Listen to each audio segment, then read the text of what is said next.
অন্ধকার রাস্তায় একলা গাড়ি চালাচ্ছেন, হঠাৎ কাঁচের ওপারে কেউ টোকা দিল। ভয়ে চোখ বন্ধ করে যখন আপনি প্রার্থনা করছেন, ঠিক তখনই শুনতে পেলেন একটা গলা, যেটা অবিকল আপনারই গলার স্বর, কিন্তু যার কোনো মুখ নেই।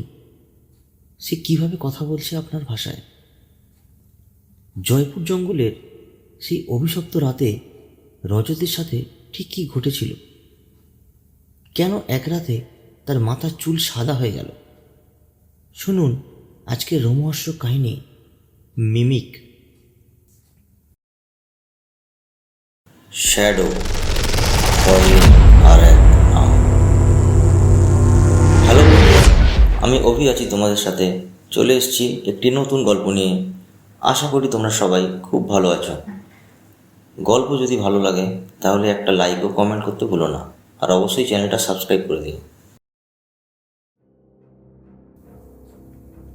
গল্পটা রজতের। রজত একটি প্রাইভেট ফার্মে কাজ করে। কাজের চাপে প্রায় বাড়ি ফিরতে দেরি হয়। সেবার দুর্গাপুজোর আগে অফিসের একটা জরুরি কাজে তাকে বাঁকুড়া যেতে হয়েছিল। কাজ মিটিয়ে ফিরতে ফিরতে প্রায় রাত 11টা। রজত গাড়ি চালাচ্ছে বাঁকুড়া থেকে দুর্গাপুর হয়ে কলকাতা ফেরার রাস্তায়। জিপিএস দেখাচ্ছে শর্টকাট নেওয়ার জন্য জয়পুর জঙ্গলের ভেতরে রাস্তাটা ধরতে। এমনিতে এই রাস্তাটা দিনের বেলা অপূর্ব সুন্দর, ঘন জঙ্গল, কিন্তু স্থানীয়রা বলে রাত 9টার পর এই রাস্তায় গাড়ি না চালানোই ভালো। রজত এইসব কুসংস্কারে বিশ্বাস করে না। তাছাড়া মেন রোডে জ্যাম থাকতে পারে, তাই সে রাস্তাটাই ধরল। রাস্তাটা মিশমিশে অন্ধকার।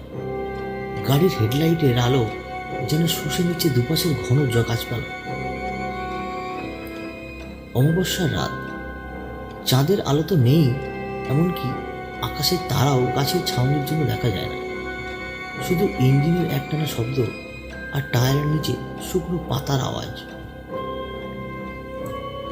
হঠাৎ গাড়ির ভেতরে একটা অদ্ভুত গন্ধ পেল রজত। পোড়া মাংসের মতো গন্ধ, খুব তীব্র একটা গন্ধ। সে ভাবল হয়তো জঙ্গলে কোথাও আগুন লেগেছে বা কোনো মরা জন্তু পড়ে আছে। কিন্তু গন্ধটা গাড়ির বাইরে থেকে না, যেন ভেতর থেকেই আসছে।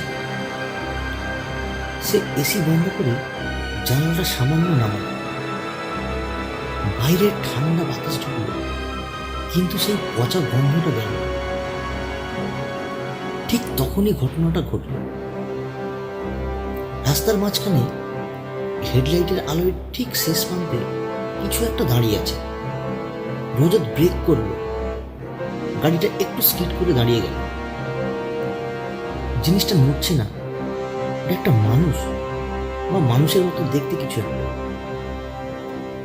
একটা লোক পিছন করে দাঁড়িয়ে আছে, পরনে একটা ছেঁড়া জ্যাকেট, যেটা এককালে হয়তো লাল রঙের ছিল।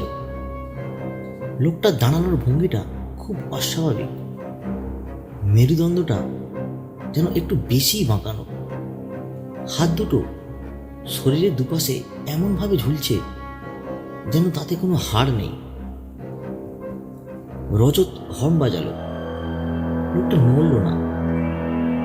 রজতের অস্বস্তি এবার ভয়ে রূপ নিতে শুরু করল। সে রিভার্স গিয়ারে হাত দিল। গাড়িটা ঘুরিয়ে নেওয়া দরকার, কিন্তু তার চোখ আটকে রইল লোকটার দিকে। খুব ধীরে ধীরে লোকটা ঘাড় ঘোরাতে শুরু করল। ঘাড়টা ঘুরছে তো ঘুরছেই। মানুষের ঘাড় যতটা ঘুরে তার চেয়ে অনেকটা বেশি ঘুরে গেল মাথাটা। রজতের গলা শুকিয়ে কাঠ হয়ে গেল। লোকটার কোনো মুখ নেই। যেখানে চোখ, নাক, মুখ থাকার কথা, সেখানটা একদম সমান, মসৃণ চামড়ায় ঢাকা। কিন্তু ওই মুখের মাথাটা রজতের দিকেই তাকিয়ে আছে। রজত আর অপেক্ষা করল না, সে এক্সিলেটারে পা চাপল, কিন্তু গাড়ি এগোল না। ইঞ্জিনটা বন্ধ হয়ে গেল। সে চাবি ঘোরাতে লাগলো, কিন্তু গাড়ি স্টার্ট দিচ্ছে না। সেই মুখী লোকটা এবার হাঁটা শুরু করেছে, গাড়ির দিকে এগিয়ে আসছে, কিন্তু হাঁটার ভঙ্গিটা মানুষের মতো নয়। সে তার হাঁটুগুলো উল্টো দিকে ভাঁজ করে হাঁটছে। প্রতিটা পদক্ষেপে একটা শব্দ হচ্ছে, হাড় ভাঙার মতো শব্দ। রজত জানলাটা তুলে দিল, দরজাগুলো লক করে দিল, মোবাইল বের করলো, কিন্তু নেটওয়ার্ক নেই। লোকটা এখন গাড়ির বনেটটার কাছে চলে এসেছে। রজত এবার স্পষ্ট দেখতে পাচ্ছে তাকে। জ্যাকেটটা ছেঁড়া না, ওটা চামড়ার সাথে লেগে আছে। আর ওই মসৃণ মুখে যেখানে মুখ থাকার কথা, সেখানে চামড়াটা একটু ফেটে গিয়ে একটা গর্তের মতো তৈরি হয়েছে। লোকটা বনেটের ওপর হাত রাখলো, তারপর সেই গর্তটা দিয়ে একটা শব্দ করলো, অবিকল রজতের গাড়ির হর্নের শব্দ।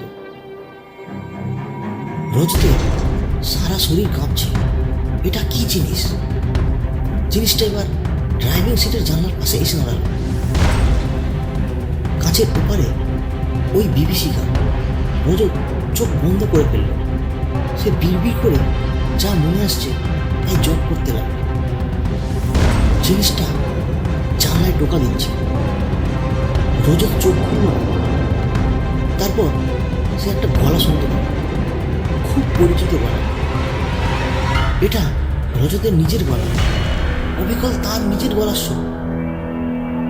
তার বলার ভঙ্গি নকল করছে বাইরের ওই জিনিসটা। রজত চিৎকার করে উঠল, তুই কে? চলে যা এখান থেকে। বাইরের জিনিসটা চুপ করে গেল কয়েক সেকেন্ড, তারপর আবার বলল, কিন্তু এবার আর রজতের গলায় নয়, এবার গলাটা ভারী কর্কশ। জিনিসটা এবার রজতের কথাগুলোই নকল করছে, কিন্তু বিকৃত ভাবে। হঠাৎ একটা শব্দ হলো। জিনিসটা জানলার কাছে মাথা দিয়ে আঘাত করছে। ওই মসৃণ মুখটা কাঁচে লেপটে গেছে। এবার রজত দেখলো ওই মুখের গর্তটা আরো বড় হয়েছে, আর তার ভেতর থেকে আসছে অজস্র ছোট ছোট ছুঁচের মতো দাঁত। জিনিসটা এবার উন্মাদের মতো কাঁচে মাথা ঠুকছে। কাঁচটা মজবুত, কিন্তু তাতে ফাটল ধরতে শুরু করেছে। মাকড়সার জালের মতো ফাটলটা ছড়িয়ে পড়ছে।